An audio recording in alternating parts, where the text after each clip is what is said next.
Hello, my name is Alexander Jakobson. I'm a resident of Travis area of Staten Island, and I would like to appeal directly to Mr. Roger F. Wicker, Senator of United States and Chairman of National Republican Senatorial Committee. Of course, I know that senators, as well as some other uh, professions, such as, say, doctors, do not like to be addressed as Mr. So here it is. Dear Senator Wicker, I'd like to appeal directly to you because I recently got this mail packet, a questionnaire titled Win the White House, Win the Senate, Stop Obama from Packing the Supreme Court, and so on and so forth. Now, to begin with, what surprised me a little bit is that the envelope, the return envelope that was sent with this packet, says, please place the first class stamp here. I know that Republican Party is a party of capitalism, and generally it's a good thing, but I think, at least when it comes to correspondence with your supposedly loyal backers, you could go at least as far in spending as provide a self-prepaid envelope. Moreover, that the matters we're going to discuss further do not incline me to spend even as much as 40 cents or whatever it is right now that the envelope was, that the stamp would cost. So I decided to instead record this video and appeal directly and express directly my thoughts on what I got in this packet and what generally is going on with this year's presidential and generally political situation and picture in our country. So let's go by the assessment. Voter profile. Age. I am almost 41. I'll be 41 in exactly 2 weeks. I was born in Kharkiv, Ukraine in 1975 and came to the United States in 1993, 4 days after my 18th birthday. In my political life in the United States so far, barring a few rather adventurous cases, such as when I tried to get closer to then Congressman Anthony Weiner to share my views on foreign policy, or such as when I voted for Adolfo Carrion as a write-in or third-party candidate for mayor of New York in 2013, because I believe it was wrong for Republicans to reject him. Or when I just for fun marked a Socialist Workers' Party candidate for mayor sometime around 2005, I think. Other than that, I've been a loyal Republican supporter since getting naturalized in 1999 and voting in my first ever election in 2000. Well, in 2000 also I was a poll worker on behalf of the first viable Russian-American candidate for elected office. If I'm not mistaken, that was Alec Brooke Krasny, who eventually had won a seat in New York State Assembly. I also had helped, as a Democrat, of course. He retired last summer. I also had helped a couple years ago David Starobin, Russian-speaking Republican, to temporarily win a New York State Senate seat. Other than that, every presidential campaign I so far voted Republican. I idolized and lionized both John McCain and George Bush. I voted for Mitt Romney in 2012. This year, unfortunately, is very different.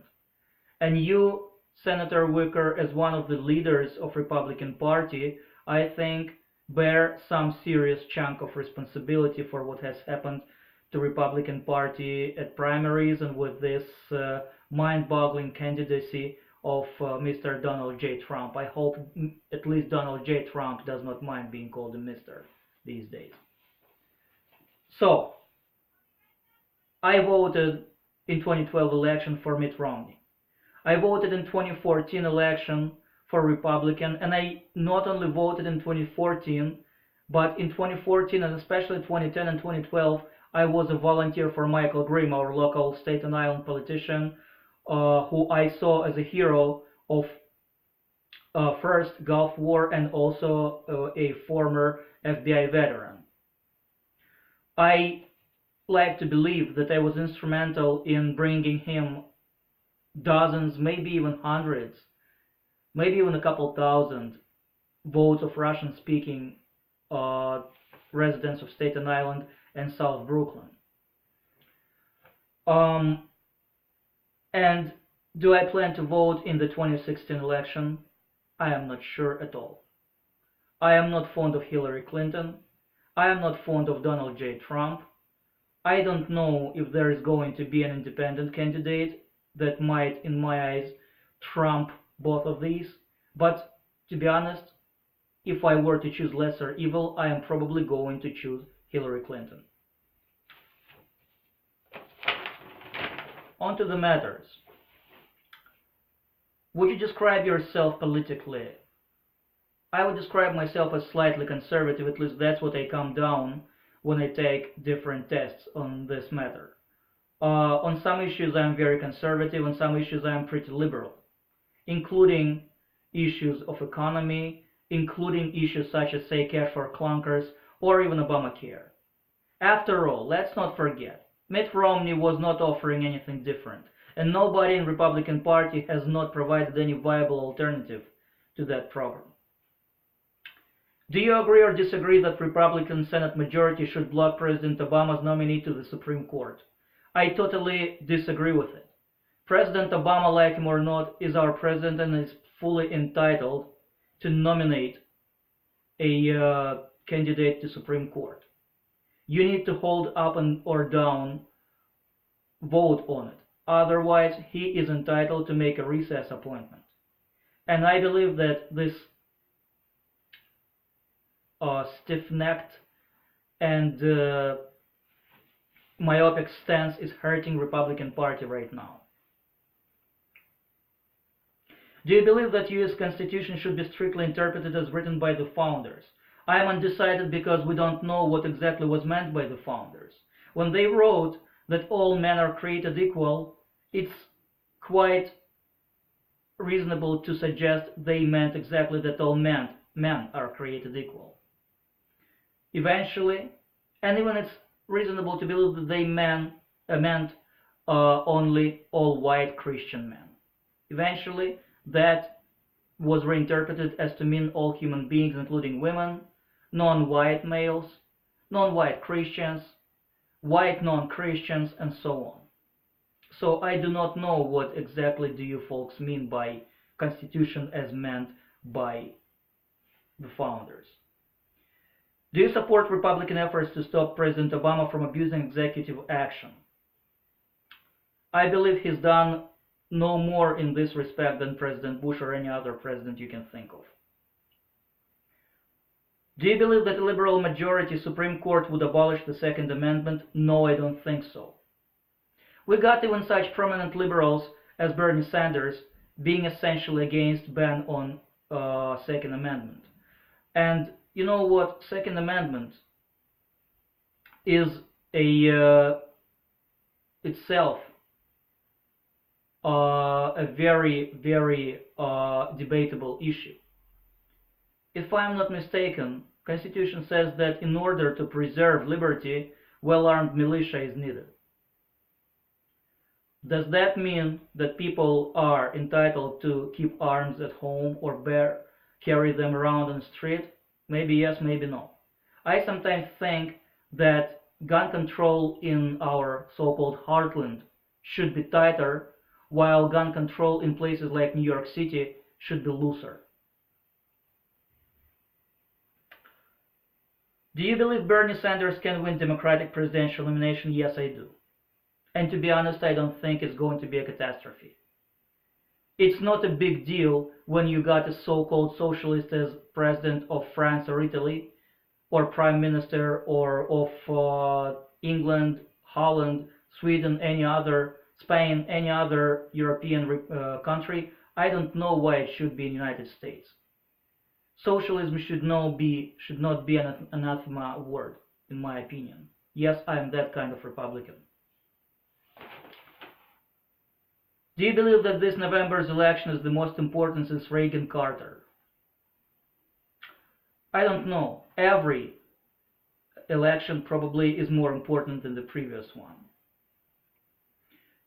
Am I in favor of President Obama and John Kerry's deal with Iran? I'm undecided. I would have loved to have to see Iranian regime bombed the heck out and restored and established a fully democratic system in Iran. However, we got what we got. Lifting of sanctions against Iran was only in regard to its halting its nuclear program. Some observers call it the most invasive inspection regime ever. I think we gotta wait and see. We only released about $50 billion out of about $150 billion of Iranian assets that were in our American banks. The other two-thirds are subject to conditions of Iran furtherly improving its behavior. Recently, Iranian moderates were able to garner more parliamentary wins, and while I believe that standing strong up to people like Ayatollah Khamenei and the other more reactionary elements in Iran is important, I also believe that we need to cheer on any possible liberalization going on in that country. So I am undecided on this. In the wake of San Bernardino, do I think ISIS is the #1 terrorist threat to America? Sorry, but no. ISIS is a small devil. We got some larger fish to catch. We got Vladimir Putin with his finger on a red button every second of every day. We got Xi Jinping. We got Iranian regime again. ISIS, I think, is number 5 or 6 down that list. Do you agree with President Obama's efforts to close the U.S. military prison for jihadist terrorists? First of all, he has failed to do it.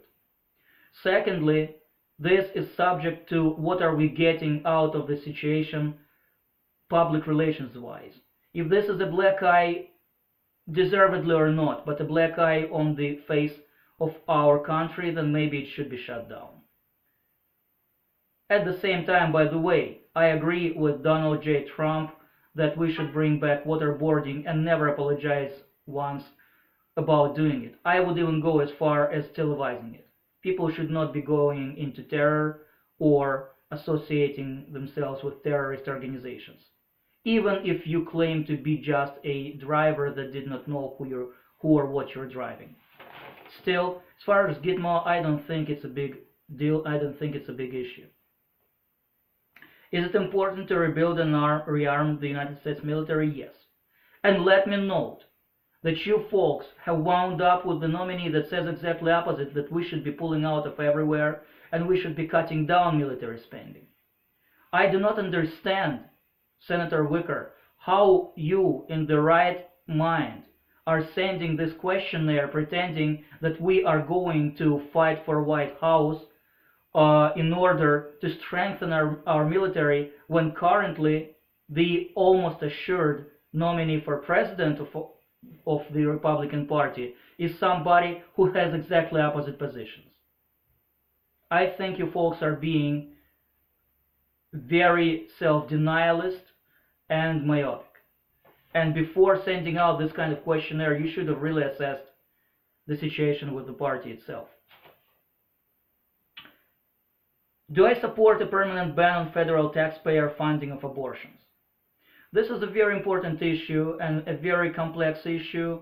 First of all, I'm not a woman. I have never born a child. I don't know what it is to be wantedly or unwantedly pregnant. Secondly, from what I know, Number of abortions has been going down for years. Thirdly, I believe that the best way to fight abortion is through education about uh, alternatives, contraceptions, perhaps beauty of parenting. I also believe that the scandal about Planned Parenthood was blown out of proportion because Planned Parenthood's uh, activities include something like 5% abortion related part. The rest is dedicated to other stuff. So to be honest, I don't think this was a story meriting as much attention as it was. As to the actual question, I am undecided. Do I agree with Republicans sending our repeal of Obamacare to the president's desk? No.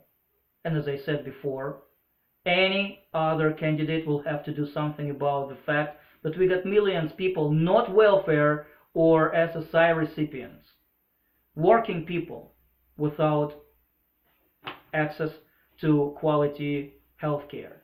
I believe Obamacare in this sense is a step in the right direction. And let me tell you something. Europe is festered with center right-wing politicians and parties that somehow manage to do quite well even in the countries with already socialized or near socialized medicine, such as Germany, England, France, Italy, just about all of them. Nothing radically, terminally is going to change from implementation of Obamacare. I believe this is another issue where our party, if I can still call Republican Party our party, has not necessarily erred, but has not been at its best. Do I support the NRC's mission of strengthening Republican Senate majority so we can reverse and repeal the entire Obama agenda? No. First off, you cannot do that at all. You could not repeal Roosevelt's agenda, and Democrats could not repeal Bush's agenda or Reagan's agenda. This is the kind of question that makes you think that the entire mailing generally, the entire questionnaire generally is extremely insincere. Now, what else can I say about this? The preliminary parts to this questionnaire say Obama is wrong on letting unchecked Syrians cross our borders.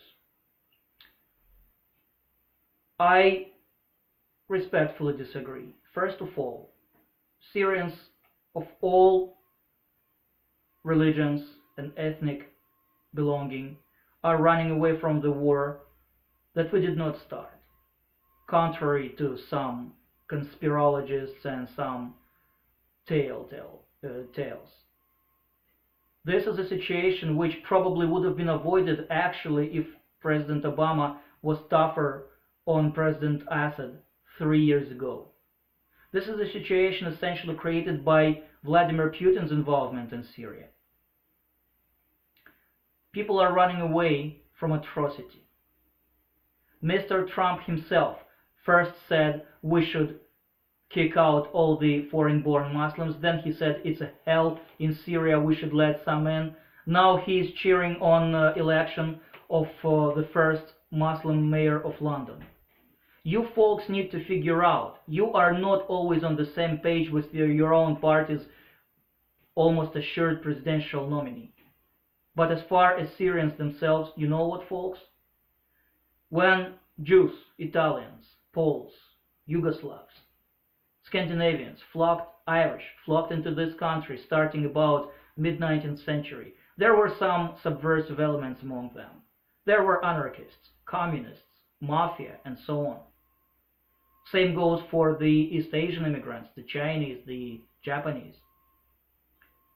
But when America and other civilized countries refused to let Jewish refugees from Germany and German-occupied nations in, in 1939-40. We know how it ended.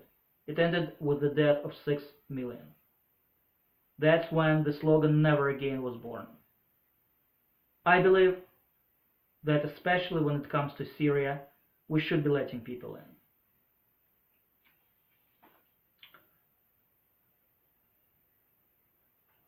The stuff I do agree with in this packet is that